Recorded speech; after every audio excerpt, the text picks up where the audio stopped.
That's not good. I can turn my Wi-Fi off so it's not sucking.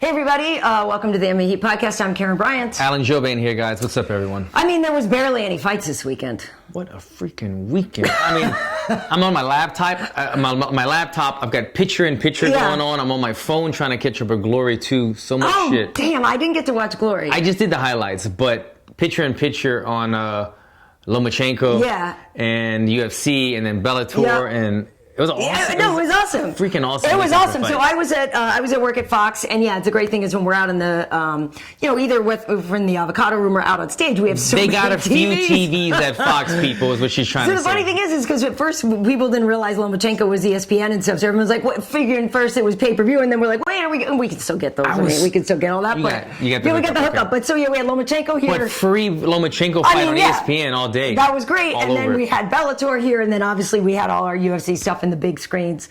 It was pretty great. It was I don't know, it was this weekend, it was kind of it left me with a smile. I don't know if it was some of the wins, people that won, some of the picks. But it was just a monumental weekend in terms of the amount of fights. But then some of the wins, like, to see we're going to get into it, but the Lyoto Machida of the old days, the amount of respect from Amanda Nunes after, things like that just kind of, it warmed my soul up at the end. But to get to see some of the greats fight and look good, the way that Lomachenko went up a weight class again, and it was just a great weekend of fights. Yeah, it really was. So, well, let's start with the 224 card here, and we'll start at the top here and maybe work backwards. Amanda Nunes, very dominant in her victory over Rocky Pennington. There was a lot of, she didn't really, there were times when she looked like she was getting close to a finish, but Rocky's so tough and so durable. She's really tough. Amanda did talk about afterward, that she had a foot injury that kind of came back to her during the fight, and so that was bothering her. But really a dominant win for Amanda. We both thought it was going to go that way. But really the storyline out of that fight is what happened with Rocky Pennington in between the 4th and 5th rounds. She said, I'm done. She told her corner, I'm done. I don't want to be in there anymore. And they were telling her, no. You got this. Flip the script. You still have it. Do this, do that. Go in there, rally, brawl. And I kind of go back and forth on this stuff. Rocky and her fiance Tisha say that they're okay with what the corner did, and that Rocky would have regretted it later, not going out and having thrown in the towel. So I kind of go back and forth, but you're the fighter. I want to hear your take on this. I think the underlining, the point that people are forgetting, and you kind of mentioned it, was well, you didn't mention it, but you said they were okay with it. And I think because a lot of people don't know what the relationship between cornerman and fighter is. And that's the most important thing. How well does your cornerman know you? Is this something that now and then Pennington needs a little bit of a push? You know what I mean? And they know that. And so the cornerman's job is to not only observe the fight and see the things from the outside perspective that the fighter's not seeing. But then they're also supposed to go in there and motivate. They got to go in there and say, like, this is your round. You're not tired. When you're exhausted, we're exhausted. You're not tired. You don't get tired. You're going to win this fight. Reset the brain. So that's what the cornermen are programmed to do. And that, in essence, is what they were doing. I will say that I think I would have stopped it, though, if my fighter had taken that much damage. And it only looked like this was getting worse and worse. I didn't see any glimpses of, you know what, she could catch her. There's an opening or this or that, like this could be your round. I didn't see a glimpse of hope for Pennington. So with that said, the amount of damage she was taking, and then when she completely says, like, it's just one thing to say, I'm tired, or I don't feel right, I don't got it. But when she says, I won out, no more. It's a tough one not to say, let me throw in the towel and fight another day. But like I said, the hidden thing there is we don't know the relationship with them. And if they're not mad, then that might be something that happens a lot where the cornerman has to give her that extra push. True. I get that. And really, at the end of the day, the final word should be what Rocky says herself, right? And if she's okay with it, we should be okay with it. But fighters are notorious. I know. for being too tough and too dumb for their own good. I just was on the phone with my manager, and our job is to say, yeah, I'll fight him anywhere, anytime, any place. And our manager is supposed to say, pump the brakes. Let's do the calculated thing right here. Right. And so I would have preferred for Rocky to not go out there for that 5th round. Like you said, it wasn't going to get any better. I agree. Yeah. I mean, if anything, you knew that it was just going to be more Amanda. It wasn't going to be Rocky coming back at that point. Everything she tried, and like I said, she made it. It wasn't like completely easy for Amanda the whole time, because if it were, she wouldn't have needed 5 rounds to get it done, right? So Rocky is incredibly tough and did land some things every now and then, but it really just seemed like they were just it was inevitable, and now she could have real, more damage to her face and nose and stuff like that. So I didn't like that, and afterwards too, Amanda was even saying like she felt sad. They're very close friends. Tisha used to train at H.E.A.T down there with Nina. Like all 4 of them are good friends and stuff. So that was the other part that was kind of weighing on me was part of the time working with Dom and stuff, he was like, I'm not sure, Amanda's going for the kill or whatever. Now we know she also had that injury that might have been late. But part of me thought, I wonder if it's because they're friends. Like, and part of me thought, if I'm in there and I'm kicking someone's ass over and over, and even though I know we're friends and I know I'm kicking your ass, like, maybe I won't try to totally kill you because I'm clearly trying to win my fight, but maybe I don't want to go in there. Like, I wonder how much the friendship was in her head at the same time too. Well, I don't know that I saw Amanda hold back any at all. No, but you know what I mean? Like, yeah, I mean, there definitely could have been possible finishing moments, but at the same time, her mentality was. She was a savage in there. Like from the opening bell. She's such a badass. She came out as soon as opening bell. She threw that leg kick. She was throwing front kicks. Yeah, right away. Dropped her, like swept her. It's like that's the kind of stuff that just says, I'm on you. I'm on you from the get-go. She went in there just like with a barbarous mentality. That's my word. Barbarous, it's like a savage. She went in there with that barbarous mentality, and she stayed on the whole fight. I kept saying, wow, she's killing the leg. Wow, she's killing the body with those front kicks. She's beating her up on the ground. She's taking her down. She did everything perfectly in that fight. She just couldn't quite put her away until the very end. But yeah, that is something that you saw. It was almost like she finally, at the end of the fight, Amanda was able to just kind of let this guard down, let this kind of fight, flipping the switch, putting the switch back in place, and just say, you know what? We're all friends here. They're also part of the, gay and lesbian community. It's a smaller community. They stand by one another, and it was a tough thing to do. Somebody that you have respect for is somebody that you like. When I fought Ben Saunders, we're not somebody that hangs out every day, but when there's people that you just kind of like, you think, man, like something about this guy, he's just a good person. A good dude, I'm rooting for him. He was the type of guy. And these girls had a much closer relationship than that, but even if they don't hang out weekend to weekend, they've got an appreciation for one another. They're both all 4 UFC fighters. Yes. I mean, weight class. I mean, everything is identical. They must put themselves in one another's position all the time. For sure. After the fight, you could tell. I loved, honestly, after the fight, I was in awe. I was watching the screen, and I was thinking, this is such a beautiful moment. I love when I see like a show of respect, and I love that they were all 4 in front of the camera together. But so as much as I was loving it, the whole time I was also thinking this. I was thinking, it sucks when you're on the losing end, and they all want to be buddies. The winner's always real touchy-feely, and like, oh man, you could have done this, and exactly, it's like the winner is always more touchy-touchy. Of course, they want to, and they want to talk more and bring, and the loser's always like, okay, like I'm in I could tell she was like in a ton of pain. Of course, her leg, her nose, her emotions, and she had to stay there. She toughed it out. She did the interview.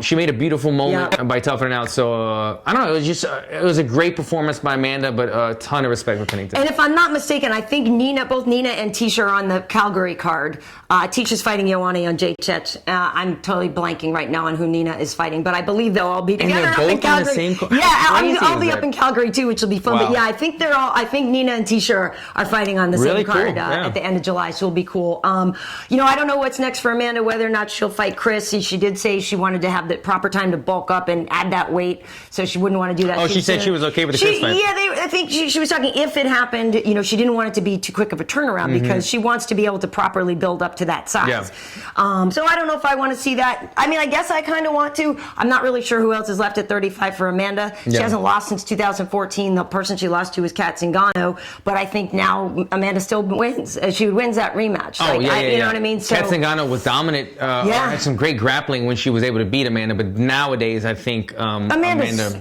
Amanda's unstoppable. So right good, now. so good. Is there a comment You here, got Wade? something? Or? Yeah, I didn't know if you want to answer. Sure, yeah. Before we move on to the let's next go ahead. fight. So, Oh, yeah.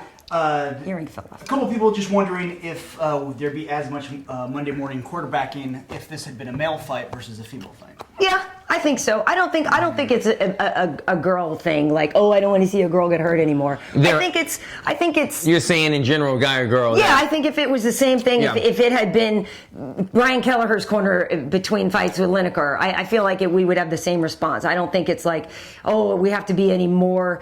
She's a professional freaking fighter. She went in there. She has a job. She knows what she's doing. Like, I'm not going to coddle Rocky anymore just because she has lady parts. I agree. I think anybody that when you see a beaten down fighter with no light at the end of the tunnel, go to the corner and say, I don't want it. I just don't want to be in there anymore. You gotta just say, look, this we need to stop this fight. But I will agree.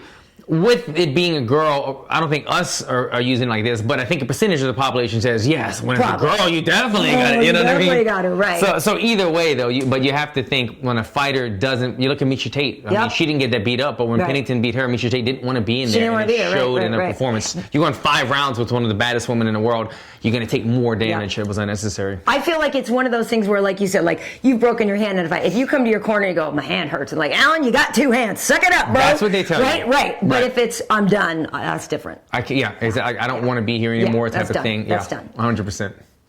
Anything more? And the only other thing, in general, people are saying they don't feel that this fight was promoted enough, especially the fact that this was 2 openly gay women headlining pay-per-view for the very first time. Yeah, people were talking about that. I mean, I don't think it was promoted. But do you think that should have been an angle? See, and here's what I say, because I go back and forth on that, right? Like, I think in general, yes, maybe it wasn't promoted enough. That card could have gotten some more promotion, because it ended up being bananas. There was only, two times we needed the judges in this card, and it ended up being great. Yeah. I go back and forth on it because I really love the idea that we have these great positive role models for the LGBTQ community, and I think it's fantastic, and all 4 of those women are total badasses and are such positive role models. But I also feel like there's a part, and so I would have loved to promote that, right? Like, so part of me felt like, yeah, maybe we should talk about this and make this a story and be like, look, these are two shining examples and role models that people should aspire to. But then on the other hand, in my life personally, we have so many gay friends that I also felt like, yeah, so what? Like, for my life, it's so much of a, yeah, you're gay, cool, whatever. What's next? Like, I like the idea that it's become less important. I don't know if I'm phrasing this the right way, but that, like, it doesn't matter, right? We don't promote fights and we say 2 straight dudes are fighting. Right. So why should we say 2 gay people are fighting? Because it's more common these days. It is more common, but it's also I guess I'm happy that it's just a side note and it's not the focus, because it doesn't. I don't think it's that big of an issue either, because I think there's so many, or like you said, I have so many gay friends, and there's so many openly lesbian fighters out there that it's not that big of a deal. When Ronda fought her very first fight against Liz Carmouche, it was kind of a big thing. Like, wow, Liz Carmouche fighting for the belt, fighting Ronda Rousey. She's also a gay fighter. It's kind of a new thing. Until we have the first openly gay male fighter, I think there's so many lesbians in the sport that it's not that big of a deal. Like, if they wanted to do something embedded to help to promote it, then cool. But to me, I don't really think it's an angle of wow, 2 gay women, a promotional angle of like the first time this has happened. There's so many gay fighters in the sport on the women's side. Because also, let's be honest, that might make people not watch it. Like, there's enough people out there that don't like gay, which is, that shit's gay. That's what I'm saying. There's a lot of people that might be turned off by that.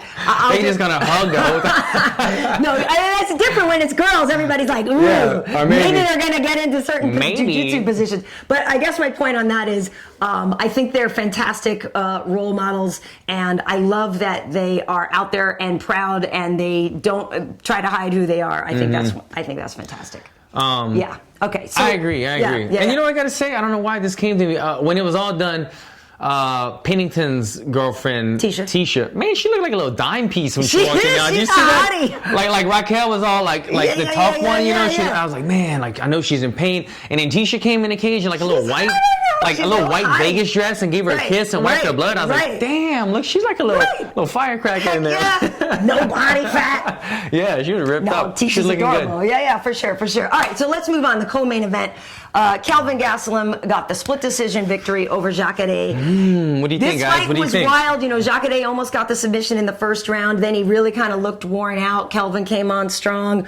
But really, for me, the split decision, like I kind of could see it going either way. I feel like in the end, Kelvin's body language sold it, and maybe that's what got it. A lot of people were assuming if it was a close call, it would be Jacare because it was in Brazil. Yeah. I'm okay with that decision.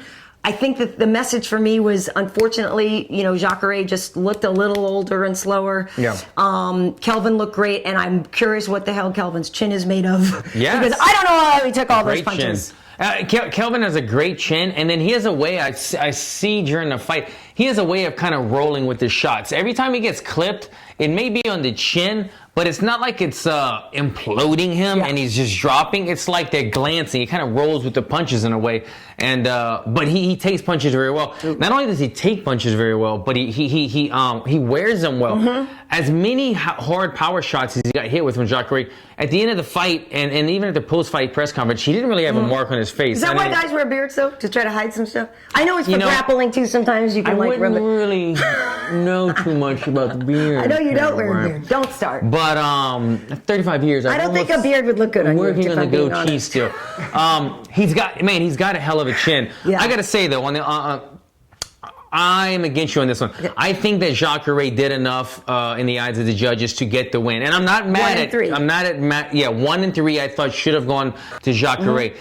Here's where it gets tricky. Jacare 1 and 3. He pushed forward and he landed more punches. I didn't I didn't count the number of punches. He definitely had more punches. He landed more punches, and they were like powerful punches. He lands looping punches. But then every time he would throw 2 punches or a combo or shoot a takedown, he would get up and look exhausted. And as Karyn just noted, body language tells a story in a fight. Kelvin was backed up the entire 1 and 3 rounds, but his body language looked fresh. Yeah. So it was almost like, those 2 shots didn't do much, so let me just start, and it's still even. Right. And he kind of kept starting with a clean slate every time because he was in better cardio condition. But even with that said, I remember thinking, all right, even though Jacare looks exhausted, Kelvin's got to do something because he's backing up and getting punched. But even though he looks fresh and not beat up, it's a tricky one. At the end of the day, we talk about this. The new scoring system is damage. And even though Jacare landed more damage, Kelvin didn't show the damage, so which one weighs more? Who the guy is hitting or the guy who's not even looking like he's hurt? It's a tricky situation, but at the end of the day, you have to go, in my eyes, with the guy who's punching. Even if the guy just is amazing at not taking damage and he has a chin from hell, he's still getting punched in the face. And so I thought Jacare did enough to edge by in a narrow victory. I was shocked that Kelvin got the victory in Brazil because I thought that Jacare did enough. Yeah, like I said, I didn't think it was a robbery. I'm okay with it, but Jacare did beat Kelvin on all the stats except for one. I'm trying to remember from the post-fight show, but significant strikes, takedowns, all of that. He definitely beat Kelvin in all the statistics except for one, which might have been like body shots or something. I forget what it was. So on the numbers, I could see how he could be frustrated, kind of like how Joanna was frustrated after the last one. She said, well, but I did a lot more work in there. Jacare did say he had not a great weight cut, which was wearing out his legs, so he felt it in his legs. But he didn't seem to be too upset by it. Kelvin is saying the next thing for him needs to be the title shot. I actually gotta agree with that because when you look at the top 5, Rockhold may be going to light heavyweight. Weidman's the only one that he fought Weidman. Obviously, he lost to Weidman, but he did drop him in that fight. But we got Romero and Whitaker coming up. I feel like Kelvin, any other fight is somebody behind him. I feel at this point he's beaten the people he's supposed to beat. The only argument some people make is, well, Kelvin beat up old guys. Yeah. Do you know what I mean? By saying Vitor and Jacare and I didn't say it, but I'm saying that that's what the haters are saying. Give Kelvin somebody under the age. Haters gonna hate. Give him somebody under the age of 35 and see what happens. So that's what the haters are going to say. Somebody under but 40. I'm okay with Kelvin being next in line. I'm okay with that. And look, I didn't think Kelvin won by a narrow margin, but if he would have got on the mic and been like, "Paw, this, that," but he's such a good I know, he's guy. so nice. He gets on there and he's kind of chuckling, and he's got his cool hair. Yeah, speaking Portuguese. I'm like, man, look at him. He's kind of got this Portuguese Spanish thing going. He's able to show respect to his opponent, to the crowd. He's a good guy. You can't get mad at that dude, man. He's a good guy. He's a good dude. He's a good dude. But best of luck to him, and for Jacare, he did a lot of things right. It's a tough go for him, though. It's a tough go. He was definitely well conditioned for the fight. Yeah. Shout out to my man Johnny Walker on Instagram. Johnny Walker, UFC football player. That's his conditioning coach. Okay, now I don't know if anybody has any questions on this before we move to the Dern situation. Not so much. A lot of them are agreeing with you. They're just saying, if it were the old rules, Jacare. Yeah. Just the new MMA rules. Joseph Bose is making a comment. Kind of screwed Jacare up. Yeah, I mean, it's always going to be like water cooler type discussions because damage needs to come first, and Jacare was landing the damage, but Kelvin wasn't showing the damage. And people that really watch fights, as we analyze it, we're watching body language because if you hit me and I'm like, I don't want no more of that, then it's like, ooh, that shot really hurt. That was but if you crack them clean and the jaw flies and then they're just back in your face and it's like, how much do I score that shot because it didn't even affect them? Right. And so that was kind of the tricky situation in this fight. Absolutely. There is one funny comment. Tommaso Mark, he's pointing out, Derek Lewis said Francis Ngannou beat up old guys. Francis Ngannou beat Look, up I'm not talking about who's beating up old people or whatever. That's not cool. Stipe is a beast. That really is the story. Yeah, that's true too. But Stipe is a beast. And Francis has never had to go that far in a fight, and he did not understand that he needed more conditioning. So maybe when we see Francis next time, maybe he'll have a little less muscle and a little more cardio. You know what's funny? So I trained with Khalil Roundtree this morning. He did? He's back in Black House. Sorry to get sidetracked. Quick story. He is fighting Saki coming up. Man, I'm a huge Saki fan, but now I got my man Khalil back in camp, so I'm going to try to get Khalil ready as much as possible, everybody at Black House. With that said, Khalil is a guy that was training at the Performance Institute, as was Francis Ngannou. And Khalil said going into that fight, he said he was so consumed with just like, let me get as many workouts as I can. Let me get cut up. I just wanted to be like in beast mode. He almost was, and I'm not trying to talk negatively about the Performance Institute. I'm dying to go back, to be honest. I want to go train there. But you're doing so much state-of-the-art type stuff that you kind of forget about going back to the basics. Fight and training. And you just go like, I'm going to train with rubber bands pulling me down, and I just want to, and I'm getting so strong and ripped and this and that. But then you still get fatigued in a fight because nothing mimics fighting like fighting. Exactly. And he did less of that. And so that's now he's back at Black House. He's doing the wrestling, which is the most fatiguing thing in my mind.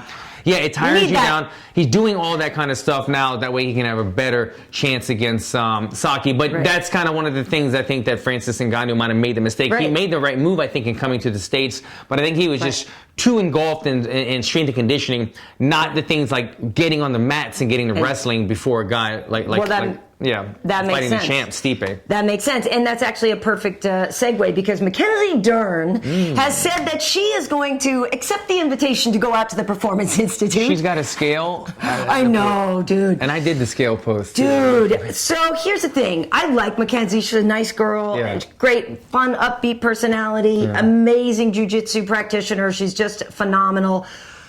Baby girl, you got to make that weight. Got to make that weight. You got to be a professional fighter. Got to be a professional fighter. So she's saying that because she missed one of her flights and she, got to Brazil a little bit late and she was retaining water on the flight. And then she said that she, got there and she was trying to cut the weight and she actually did 9 pounds on Thursday, which to me, I'm sorry, too much for a girl at that size, at that big of a proportion of your body weight. I think it's way too late to have waited that long to be still trying to cut 9 pounds on Thursday or whatever. But then she was saying, which meant she still had 7 more to go or whatever, right? Because then she's giving herself, trying to give herself like friggin' 15 pounds on a day. So like 15 to 20 pounds during fight week is what you're trying to get rid of? Yeah. Terrible. So she says that she was had cut a bunch of 9 pounds on one of the days, and then she was trying to finish up, and she was in the sauna, and she went in the sauna for 2 hours, and she only lost 500 grams of water or whatever. She said she was still conscious. The UFC people came in and said, no, you can't cut anymore.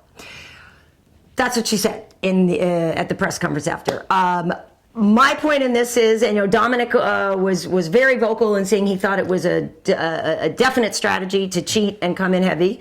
I don't know. I'm not going there. Who but said that? Dominic? Dominic says it's definitely a strategy that was a planned, premeditated way to cheat. I just think when it came down to it, after I saw the weigh-in interview with Amanda Bobby Cooper, who was so mad and so fired up, I was like, well, you're going to lose. Because I felt like Amanda got way too emotional, way too this, I'm going to teach her this, I'm going to teach her that. Like, she should have, I mean, whatever, hindsight's 20/20, but I feel like I would have just tried to been like, oh, well, yeah, I'm a professional, she's not. Like, I wouldn't have been that angry because as soon, I felt like emotions took over and then she couldn't even think about what her game plan might have been. Amanda's the boxer and she got dropped. Yeah. Where's your defense? Not saying that can never happen. I just feel like Amanda took herself out of that fight as soon as she got so fired up and mad. I think ABC knew that she was kind of brought in there to lose, right? And she's going to Brazil and she's fighting the person that Mackenzie that they're hyping up. All her losses are by submission. And what? All of her losses are by submission. So when she had something come to the forefront that was a missing of the weight, she took the bait right away. She said, this is what's going to fuel my fire. This is what I'm going to be pissed about. This is going to be my angle, because you're looking for an angle. What else is she going to, like, she's going to say, she's not going to sub me or this or that. But she didn't really know what to do. I think I felt like she was looking for something. She wasn't probably pleased about the matchup. I don't know, but I'm just saying, when she had an angle that she won a small battle, she jumped on it. She got a little bit too emotionally involved in it, but she got caught with the big overhand. Getting back to Mackenzie, though, 7 pounds, and she had cut 9 pounds, so she's getting into fight week, 15 to 20 pounds over. That's way too much for a girl. I like to show up the fight week, usually about 10 to 15 pounds over. But I'm a bigger guy. She's just smaller. You guys have more muscle to cut weight. We have more water on us, more muscle, and women have a harder time. She didn't do good. I don't know. Look, I don't know that much about Mackenzie Dern, her mindset. So I can't throw accusations out there that she's definitely did this to cheat. I will say this though. I will say, if she got there and said, you know what, talk to her coaches, I'm not going to make this weight. Like, there's no way I can't even shed 1 pound right now, 2 hours in the sauna. There's no way I'm making 7 more pounds. So should I kill myself and get like 3 pounds closer and still miss weight and have to sacrifice 20% of my purse? I said, I just say, F it. I ain't cutting no more weight. I'll be fresh as a daisy. Right. And that's what I think really happened. I don't think she planned on cheating, but when she realized that there was no way she was going to cross the finish line, she just said, screw it, I'm done, I'm going to be fresh, I'm sacrificing my purse, I'm going to get the win. And I think that was her mindset. With that said, she's going to be coming, she was training at Black House a little bit before. I think she's going to be coming more. So I don't want to say anything bad, because I might meet her. I'm not trying to harsh on her, because I like her. But she's just got to get more serious about being a professional. She's got to get it together a little more. And I hope, coming to Black House, I hope I get to train with her. She's probably going to be a super sweet girl, and she's going to win me over. Yep. But 7 pounds, and that's not her first time missing weight. We got to get that together. She can't be the next Johnny Hendricks. Right. And then one last thing on that. Something I read, I guess, that she said the UFC was going to make her basically do a practice cut to 15. Otherwise, they'd say go to 25. And she did that, I think, getting into the UFC. I think I heard that somewhere, that before her... Because she'd missed weight several times in the past. Before the UFC signed her, they made her do a practice cut or something. But then, we're not talking 1 pound over, man. We get it. You're saying 115. We get a catch weight. We get a 1 pound limit plus 1 pound. Plus, she still missed. I mean, it's too much. It's crazy. It's too much. It's too much. What's that? What are we looking like? There's a few people surprised that they allowed the fight. They didn't think you could have that big. That big of a discrepancy. And right. So how was the fight even allowed with that much of a? This is Brazil, people. It's Brazil. Okay. Maybe not in California or something, but. And two, do you think it was wise of ABC's team to allow her to take the fight with that big of a difference? Yeah, because ABC wanted it, and she trained. You know me. She wants the money. She went all the way to Brazil. I feel like that part I'm okay with. Like, I'm so happy she took the fight, to be honest. Yeah. Even though I know the woman of numbers right here would probably know, the people who take the fight, they always lose. So they always lose. 6 out of the 6 fighters who came in overweight this year, and the fight actually happened, all of them won. There you go. So it's not good by the numbers, but look, if she would have said no to this fight, she would have been blacklisted by the UFC. I promise you. They're trying to hype up Mackenzie. If ABC would have said, I ain't taking this fight, they would have been like, all right, back on the bus, and we're even going to pay you out your contract and maybe get rid of you like they did. Hey, Leslie, you never know. Leslie Smith. I mean, it's not a good look these days. They weren't happy with the Yair? one. No, Yair. That's a whole nother story. But anyway, Pedro Munoz, when he was supposed to fight in Brazil against Ultimate Fighter winner, I can't think of his name. Little dancing dude. Anyway, Dodson. Thank you very much. Dodson said no, and I was on Dodson's side on that situation. But look, they didn't offer Dodson any money. They didn't do nothing. They just said, all right, you want to fight? Peace. So Dodson also a little bit more secure in his career. Exactly. That's the difference. That's the difference. They're not trying to get rid of Dodson, but they weren't trying to show him any love either. So you take these fights. If you're kind of an up and coming person, it's better to be a company man or woman and just say yes. Gotta be honest. Sometimes say yes. Sometimes I amaze myself at the random stuff I remember. You do know some random shit. Okay, moving along. Okay, so John Lineker, I said this on the air. I tweeted this. When the zombie apocalypse comes, I got Lineker on my team. I've always said I got Robbie Lawler in there. I got John Lineker. I mean, that dude is so much fun to watch. I love me some John Lineker. Okay, Brian Kelleher, by the way, again, like, what is this dude made of? He is the zombie, I think. Yeah, he was because really this dude took so much, and gave some as well. But I think Lineker is just awesome, totally entertaining. The smile on that dude's face the whole time. I'm a fan. He's got such a big noggin, a big head, and such a solid chin that he doesn't. That's why he's able to just say, I'm going to go body, head, because I don't care if you punch me, because it's probably impossible to knock him out. And he does exactly what I teach my students not to do. I always say, listen, if you're trying to, that too. But if you're trying to throw a 3 to 4 punch combo, it's going to be hard to punch through the target every punch. You'll never make it in time. If you go 1, with everything, 2, 3, I always say, look, you hit the target, and the last punch you go pop, pop, pop, boom. The last one you go through the target. That's how you make a combo. Pop, pop, pop, pop, pop, boom. Save the power for the end. Lineker does not follow the plan. Does not follow the advice that I give. He goes all power, all power. And if any of them lands, it's lights out. He did it. He went to the body. He went upstairs to the body, back upstairs again. And I thought he threw the body punch. The second punch, not the third, the second punch so hard that he wasn't going to have any heat left on the third.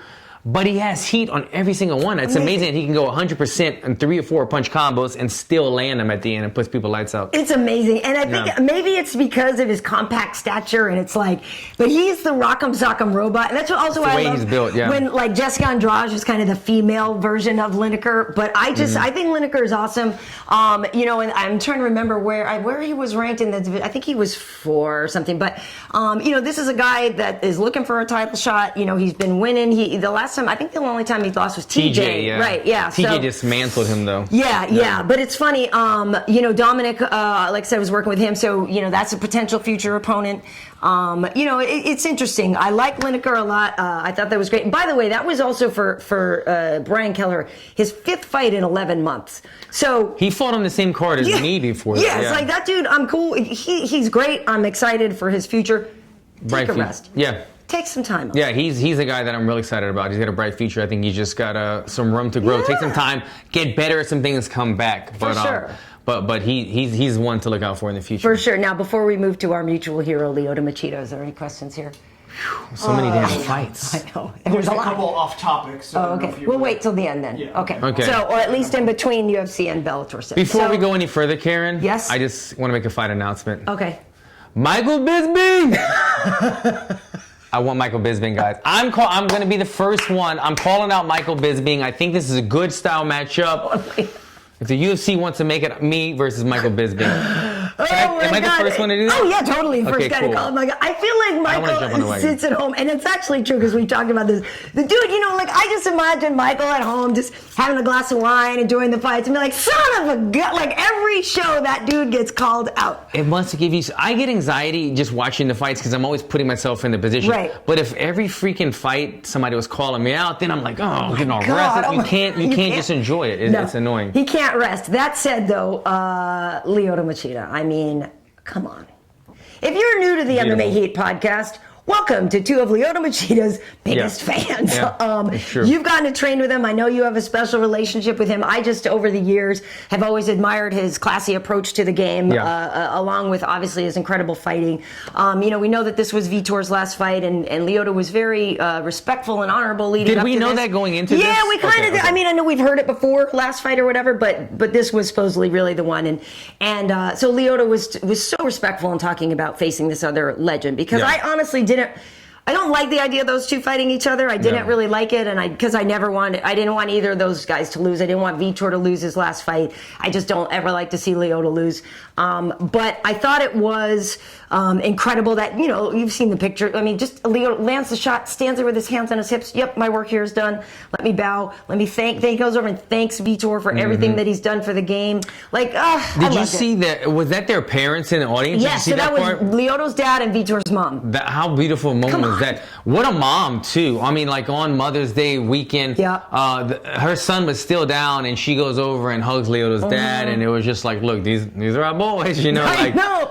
But it was such a, I was just taken back that, it was the same. Man, it sucks. He hypnotizes you, right? They do it. Him and Anderson did the same one. They kind of look at these hips, look at my hip, bam, and they just hit you right in the face with it. Right. Same one as that Anderson hit on Vitor, and God, it sucked. I felt bad for Vitor to go out like that, but it was done. If I'm going to be retired, I would rather it be done by such a classy, respectful person like Lyoto than somebody else that would have gotten my face and spit on the ground or something like that. So in that regard, you got to think, okay, he's got to be happy with that. But I was really happy, as we said, our friend Lyoto, just to kind of see the old Lyoto back. Dragon, right? The old dragon. I mean, the walk off, like you said, the hands on the hips, the bowing. I mean, that's just I'm blowing pictures like that shit up and putting it in my house if that was me. The guy is legendary, man. And it's cool. I personally don't think the fight with Michael will happen, but I like that. I mean, the thing, it's tricky because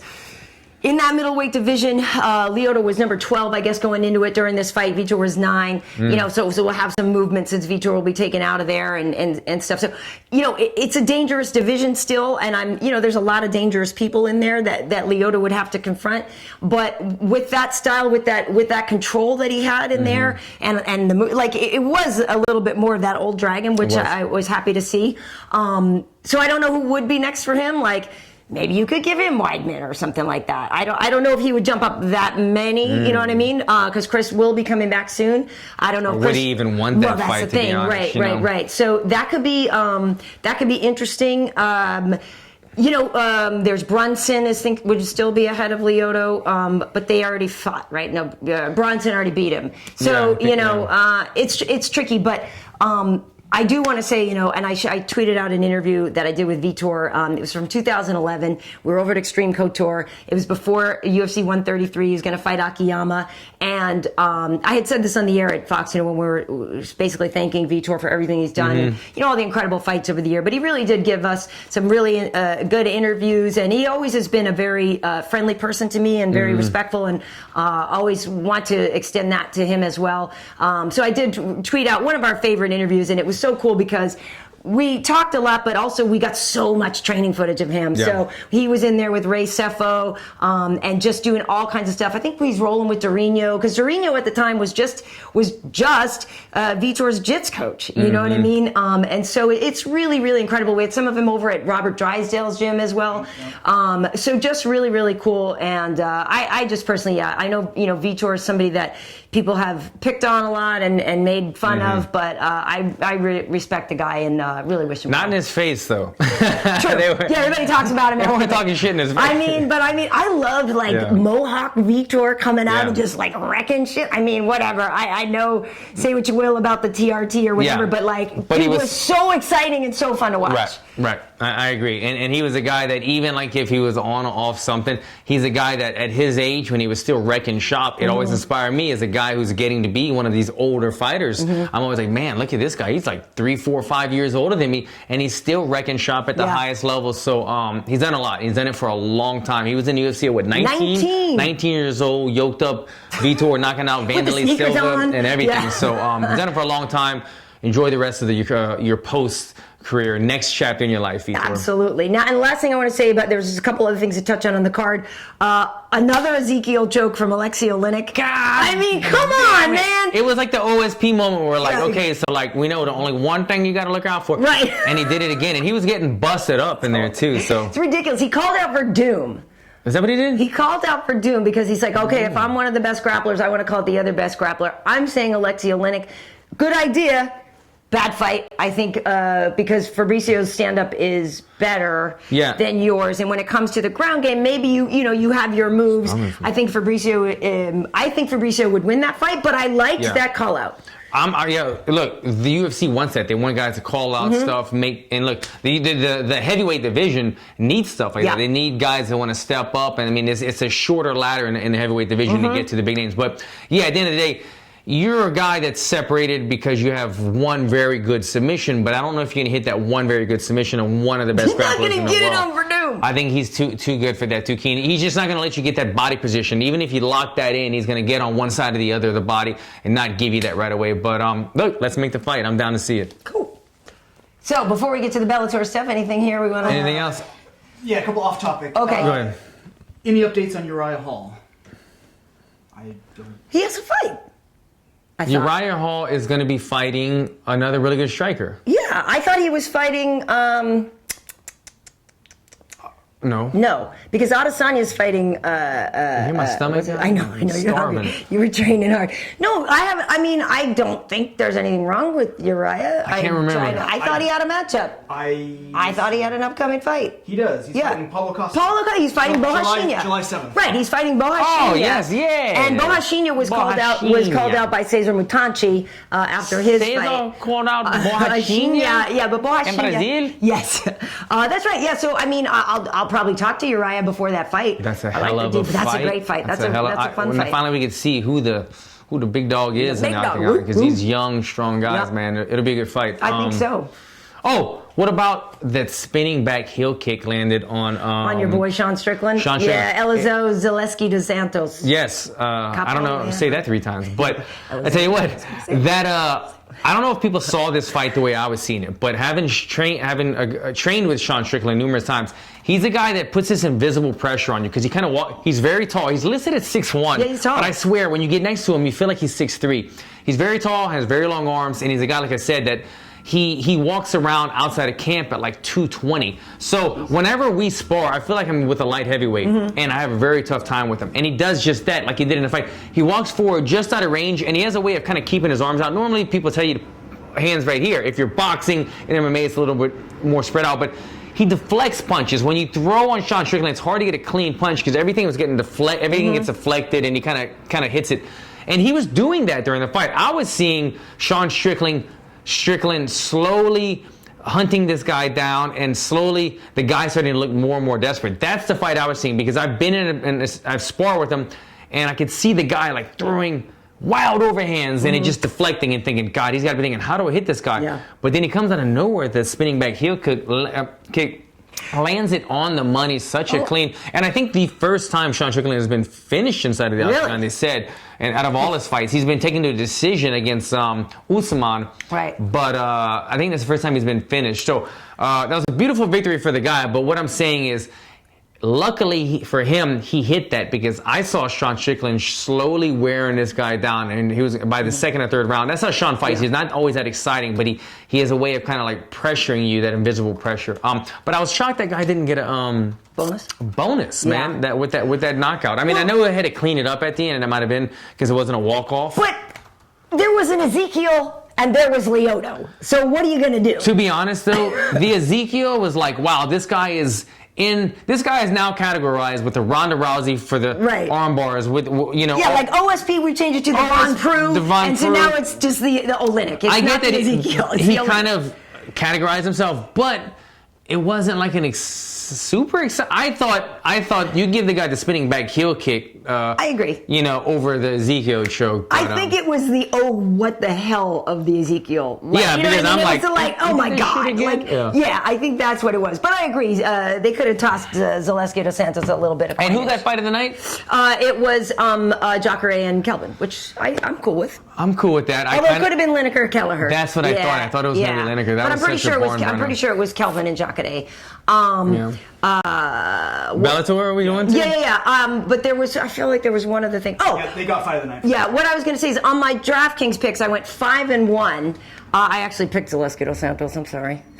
Oh, you picked him? Yeah, I had picked him. The only one I got wrong was Nick, and it's funny because when we were doing the DraftKings pick, I was sometimes you pick your friends, and I did, and Nick did drop and you jinx him. I know, but you run out of money too on the DraftKings thing. It's crazy. But he did drop Ramos, but then he got submitted. Ramos is very good on the ground, but I was like, I was okay, but I went 5-1, which wasn't bad. But I didn't realize, not bad at all. I would have done horrible on this card. I think I would have picked them all wrong. Yeah. There were just so many weird things happening. Right. But for Nick Hines, I haven't studied his career that much. But like I said, I watched Karyn's last interview with him, and I was like, man, this guy is a cool guy. I actually became a fan of him. Yeah. You should meet him. We'll introduce you. He's personality cool and everything. Yeah. But man, he seems like a very well-rounded guy, but a guy that's been taking a lot of time off to come back and go against one of the elite grapplers in the UFC like that in Brazil. Not a good matchup for him, and it's just got to be a disappointing victory. Like you're building yourself back up to come and make that comeback, and then you get like a pretty quick finish in Brazil. It's got to be, and it's kind of like I didn't even get to fight. The guy just strangled me real fast, and got to be disappointing. I'm guessing he'll probably show up on that Germany card though, because if you figure he didn't really get a lot of damage. I guess so. So I mean, if he was on a German sitcom and everything, like he's a big deal. So the timing when is that card? That's in August. It is in late July. July. Really? Maybe. I wonder who else is gonna fight on that card. More opening to the next one. Next question. That wasn't even a question. We'll see. Okay, so moving on to Bellator 199. You'll find out later on. 15 seconds. Pa-pow! Man. Brian Bader. That dude, I actually did not. I did not expect it to happen that quickly. No. I think I thought Bader would win, but not Bader. like that. I picked Bader, but I didn't think he was going to take a 4-foot step and an awkward-looking hook and knock King Mo delirious. Man. I mean, I knew that. They said King Mo had beaten Bader previously in wrestling back in the day. 15 years ago. Yeah, but you never forget that shit. so just throwing. Still mad about losing a parking spot. Right. So, like when you get the two wrestlers, you're just like, what happened back in the day when they wrestled? So, but with that said, a lot of people who train with them also say that Bader's the better MMA wrestler. Right. I think Bader's just. The bigger guy, first of all, he's the bigger bodied man, and he's been facing the elite of the elite level competition in the UFC for a much longer time. King Mo has been kind of bouncing around, fighting at heavyweight, fighting at middle, you never know. So, but yeah, to think that Bader was going to walk in, did you see that step? It's like he took a 4-foot step and then threw this awkward angle. But in the interview, he said, look, I knew that King Mo dipped his head to that side, and I was looking for it. Props to him for being an educated fighter and finding it like that. Look at that. You get the guy out. You probably got some type of bonus. You're uninjured. You're ready for the tournament to presume. Good stuff to Bader, man. Yeah, it was good for him. Mo did say he's going to go back to 185. Which, hello. Why is a middleweight in the heavyweight tournament anyway? But, Bader now, I think, wins the whole thing, right? Because now he fights Mitrione. And Mitrione is good, but Bader's better. And on the other side, you have Chael versus Fedor. I feel like Fedor takes that one, but I feel like on the other side is who again? So it's Chael versus Fedor. Oh yeah, Fedor. And now it's Ryan. Chael. It's Ryan versus Meathead. Mitrione. So don't you think Don't call him that, Karyn. I'm sorry. Don't call him. Is that his nickname? Yes, I like Meathead. I like Mitrione. He's a good kid, but he was Meathead. I thought you were just. No. I didn't make it up. He made it. I'm joking. I knew that. Karyn Bryant calls it. No. It just sounded like a slip. It does.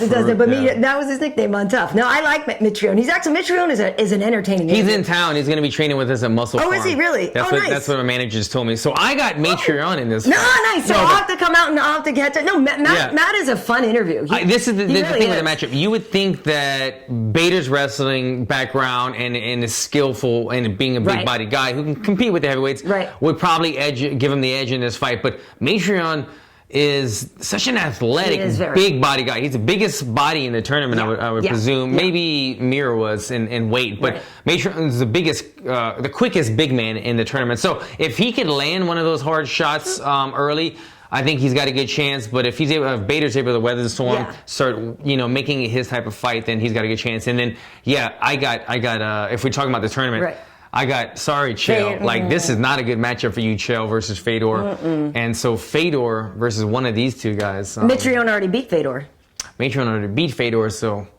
Yeah, it'd be kind of funny to see, like, a rematch. Like, hey, we're just going to throw you a random heavyweight fight, and then these guys are also the finalists in the tournament. Right. Well, but I also feel at this point Bader's going for champ status.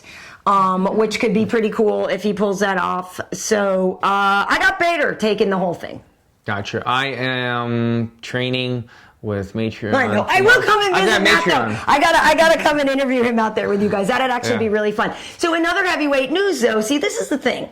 So our buddy Cheick Kongo, who you guys know used to be in the UFC a long time ago, the legendary fight with him and Pat Barry, the most incredible comeback or whatever. Cheick has been a buddy of ours for a long time. Cheick has the most wins in Bellator heavyweight divisional history, like 10 victories. He's 10-2 over there now in Bellator. He got a first-round knockout against Javy Ayala, and Cheick is 42 now, but he didn't get invited into the heavyweight tournament, even though he has, even before this, the most wins in heavyweight division.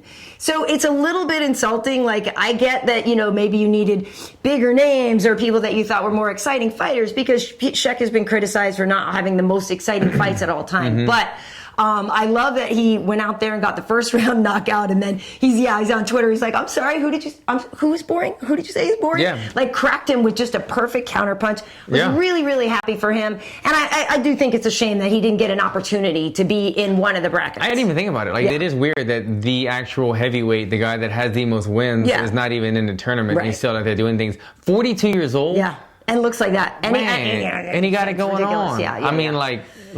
Check out his groove back. And he's a good dude. Yeah, 42. 42. Yeah, looks good, man. He looks real good. Yeah, he does. So happy for them. Aaron Pico got another. Did you see that? I mean, it was so fast. I think it was a highlight. No, I saw it. Yeah, Aaron Pico's doing his thing, man. He had that. We came on the scene. Correct me if I'm wrong. Came on the scene. Got subbed real early. Yes, he did very quickly. Everybody went really hard on the guy. Everybody was, welcome to the MMA world. And then he comes back and just has some dominant performances since then. He's the guy to look out for. So my question to you is: did you see the Paul Daly John Fitch fight? John Fitch got the decision victory over Paul Daly.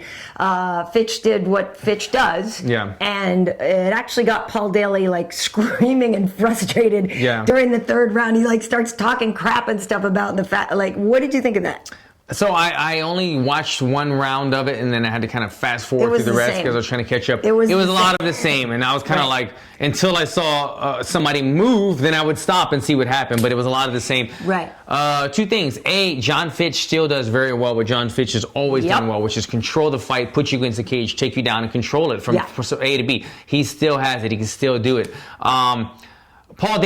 Paul Daly sometimes is a hit or miss guy. I've trained with him, and I really like training with him because I found that he was very controlled. We didn't test one another in terms of seeing who the top dog was, but we pushed each other enough to a level where we can say, look, we're getting good high-level training. We're not worried about injury. When I shoot in on him, he's going over all the correct takedown defenses because he trains under Kenny Johnson, both wrestling, same thing as my coach. When I see him go against high-level wrestler-type guys in the gym, he's very, very tough to take down, surprisingly well. I'm like, man, Paul Daly, he's good. He's got power in his punches. He's tough to take down. In the fights, it kind of goes out the window. I don't see all his great takedown defense. I will say in the first round, he looked very good. Oh, at the end of the first round, he was cracking. Yeah, he was cracking him. And then even the takedown defense, he was against the cage. He had that whizzer. He was stuffing his hand, stuffing the head, doing all this stuff. I could hear Kenny Johnson screaming, and Paul Daly was doing everything he was supposed to. But once he got down after that, he kind of let the game plan go out the window. I think what needs to happen for Paul Daly is a lot of times, I don't know Paul personally. I'm not in his camp, so I don't know how hard he's working. But I'll say that when he comes to America or someplace, he usually says, Kenny, come, it's fight week. And Kenny comes and corners him. Right. But you can't get better at wrestling in fight week. You need to be drilling this for 8 weeks or getting prepared, especially if you're going against a tough veteran, as he did.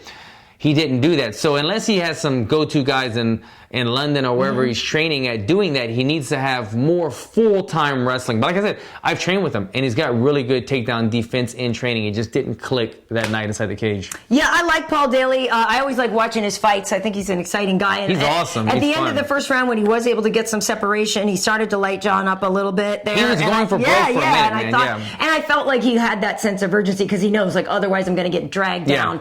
And just, and so the thing is like I can't get mad at John Fitch. He found something he's incredible at and an amazing way to win fights. Yeah. But it does bum me out. Like when I see Paul Daly, I want to see him cracking with a stand-up fighter. Like it's more like that. I feel just like, oh man, I want to see him throw down. Like I don't want to see it like that. If Bellator has the inaugural welterweight tournament, John Fitch is not going to be invited. No, they're going to leave him out because of things like that. But I get it. He's doing what he's got to do, and look, he even got a little vocal on the mic. Yeah. He did pretty good, but his fighting style is not always the most fun. I got to say this too. When I think about the fight, I remember Paul Daly kept putting himself against the cage on purpose. And when the fight started, he got behind the small octagon, the black line that they say, when you get there, you need to circle. He put himself behind that, between the black line and the cage, and just kind of stayed there. And eventually, after John Fitch got the takedown, and he did, and Daly did it again in the second round, John Fitch was like, well, I'm just going to dive in on the leg, because what's the worst going to happen? I'm going to have you against the cage, we'll fight it a little bit.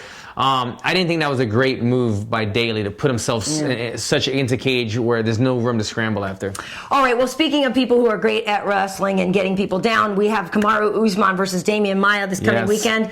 I did a nice interview with Kamara, so you can find that on MMAHeat.com or here on my Karyn Bryant YouTube channel. He does, again, we revisit that whole misunderstanding about him giving 30% in that fight. It was because he had an injury and was only capable of fighting at 30% ability. So it was not that he only tried 30% and still won. Sorry, Kamara. You were going to be haunted for the rest of your career as the 30% He is, guy. and I told him, though, I was like, dude, I got to apologize. I was one of those people that pounced on it because I thought it was ridiculous that you said that. And so we cleared that up. But I did ask him if he is, in fact, going to go to the ground with Demian Maia, the man he actually called out a while back. So you'll have to watch that interview to see what he says about that. I'll be working that one. I go back and forth on who I think is going to win this fight, so I'm not really sure.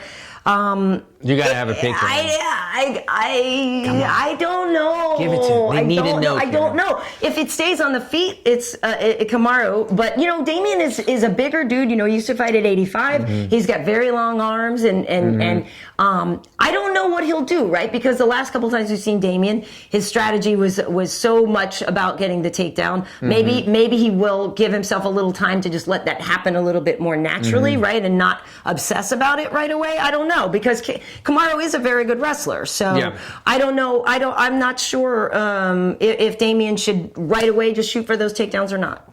I'm hoping to see some cracking going on in this fight, because I hate to be a Debbie Downer, but I kind of feel like this is the recipe for one of these boring fights, because I think you look at Demian against wrestlers. You look at Demian versus Tyron Woodley, one of the most boring fights in history. He was just obsessing over the takedown, and he's going against the better wrestler, as Kamara is. You look at him versus Colby Covington, a little more punches were thrown, but not like the best fight ever. I think it'll be kind of the same type of fight where Kamara is going to be like, I'm comfortable here. I'm going to try to punch you in the face whenever I feel comfortable, but when you shoot, boom, I'm sprawling. I'm getting out of your guard, bringing it back to the feet. I feel like it's going to be 5 rounds of that again. So I'm hoping there's not any butt scooting. I'm hoping somebody starts landing some heavy blows. No butt scooting, guys. I think it'll be interesting, though. Obviously Kamara was supposed to fight Santiago Ponzinibbio, but another day. That'll come around another time. But yeah, so any more questions here before we wrap it up? There was one, and it was asked a while ago. Hopefully they're still on. I'm not sure why. Alan, would you ever train with Darren Till? Yeah, I train with him. He's a high-level welterweight, but he's also a southpaw. Mm-hmm. So I like going against southpaws. I mean, would I? Yes, like as a person, I'm always trying to get better, but it does get to that point where like you don't want to share too many secrets or let people know too much what you do. So if he came to Black House, we train together or whatever, but I don't know like if he ever said, hey, I want you to come in and help me for a camp or something because he was fighting a southpaw, then I'd have to think about it. I don't know if I would want to like help prepare a guy for a guy in my division, you know what I'm saying, if I might be fighting Darren Till in the future. So we'd have to see. And on past podcasts, you've talked a lot about, how you first got started in MMA. There's a user, let's see, Zamzam1 wants to know, what did you do before you were 25? What were you doing before MMA? I was doing some modeling. Some of the stuff that you see me do now, I was actually doing a little bit of modeling, and then I got out of it and started fighting full time, and it kind of came back again. But before that, if you're talking about athletic-wise, I was playing soccer. I was a soccer player my whole life. I blew my knee out at like 18 and hung up my cleats, I guess you would say, and just started lifting weights. And I was like, let me just stay in shape. I was pretty much just swole was the goal, size was the prize, baby. But yeah, that was it, man. I was just kind of doing that kind of stuff, playing just sports for fun. And then it was when I moved to LA about 12 years ago, walked into a Muay Thai gym, and I was like, I'm hooked on this shit. But yeah, soccer helped me kind of establish my footwork before fighting. And the same user's wondering, did anyone think you were crazy starting at 25? Did they say, hey, you're too old to start? No, nobody said anything like that, but we talk about this almost every podcast. Yeah. I mean, nowadays, 25, people are thinking, oh, it's kind of old because so many people in the UFC are like already in the UFC at 25. Yeah. But you still have so much time. And it also depends on, look, how much damage has your body taken before this? Right. You know, if you were an ex-football player and you have had multiple concussions, and now after college or 2 years in the pros, you want to come into MMA at 25, you know, I don't know. It takes a long time to get to that level to get better. Right. But if you're a fresh person and you kind of learn very fast and you have all day. I did it at 25, and I had multiple injuries before that going into it. So. Oof. And speaking of modeling, I caught you on KTLA the other day. Yes, you weren't quite modeling yet, but you're taking the anchors through a little workout here in the morning. Ooh, look at this. They did not look happy. They looked like they were suffering. Dad bod 2.0 is what they were calling this. Yeah, I was trying to work these guys in. Me and Muscle Farm went over there, had some fun with the guys. We were trying to give for Mother's Day. Yeah. Us men are always thinking about how to be a good husband, right? So why not give... Really? Of course. A dad bod 2.0. You know what I'm saying? I did, yeah. I don't. Thank you for not having a dad bod. What would you rather? Some red bottom shoes or a six-pack on this man right here, Karyn? Okay, red bottom shoes. But six-pack on weight wouldn't hurt, okay? So I'm just trying to help the fellas out there. Yeah, I mean, I can go buy myself the Louboutin. Yeah, okay, so you know what I mean? I can't buy him a six-pack, you know what I mean? So. Well, you can. I know some great doctors out there. Oh, no. I heard you can do a lot with spray paint, like with the airbrushing. We can just airbrush. Like, yeah, you can just airbrush out like a six-pack or whatever. Little liposuction. It's a little lipo. Make stuff happen. Yeah, sure. And lastly, there's been a few people asking, do either of you know how Tony Ferguson is doing? Well, Tony, he's been actually pretty active on posting updates and stuff. Like, I saw him post something the other day where he was actually out, like, hitting his heavy bag with, you know, he's got his brace on and everything. The dude is a savage. He seems very motivated. I saw a post that says something like, got the news I was looking for, got cleared by the doctor. Look out for the rest of it. You know, something that was telling me at least that whatever he heard is good news in terms of his future. So it's good to hear that because you don't. I think Kevin Lee had an interview with Joe Rogan recently where he was saying he doesn't think Tony Ferguson will ever be the same at this stage in his career with the scrambles and everything and this type of injury.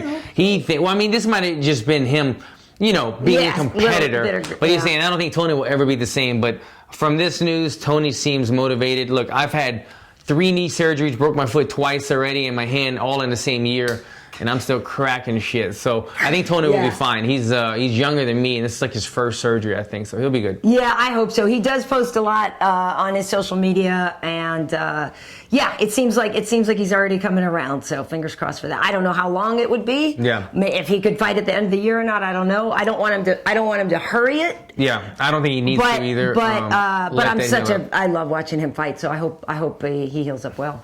Lastly, I'm hoping to talk to Gegard Mousasi today or tomorrow. Hype his fight. He's got a title fight coming up against Rafael Carvalho at Bellator that's going on May 25th. So I'm going to talk to him. And there's a chance, hopefully, that I'll be able to catch up with Demian as well. But like I said, I already have that interview with Kamaru Usman up. And it is definitely worth checking out as we talk about a lot of stuff. Oh, and he also talks about the fact that Colby Covington ducked him 4 times.